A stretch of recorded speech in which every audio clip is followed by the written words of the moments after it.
November 28 வெள்ளிக்கிழமை. எழுந்திருக்கும் வேளை. நித்திரையை விட்டு எழுந்திருக்கத்தக்க வேளையாயிற்றென்று நாம் காலத்தை அறிந்தவர்களாய் இப்படி நடக்க வேண்டும். ரோமர் 13:11. உலகப் பிரகாரமான நித்திரை நமக்கு மிகவும் அவசியமானதாயிருக்கிறது.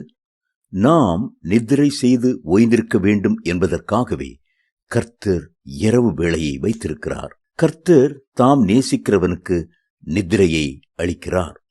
ஆனால் ஆவிக்குரிய தூக்கம் ஆபத்தானது. காலத்தின் அருமையை அறியாமல் நிர்விசார தூக்கத்தில் இருப்பது மகா ஆபத்தானது. ஆவிக்குரிய விழிப்புணர்வும் ஆவிக்குரிய முன்னேற்றமும் இந்த நேரத்தில் நமக்கு மிகவும் அவசியமாயிருக்கிறது. நமக்கு விரோதமாய் போராடி கொண்டிருக்கிற அந்தகார வல்லமைகளுக்கு எதிராக நாம் நின்று யுத்தம் செய்ய வேண்டியது அவசியம். ரோமர் 13:12.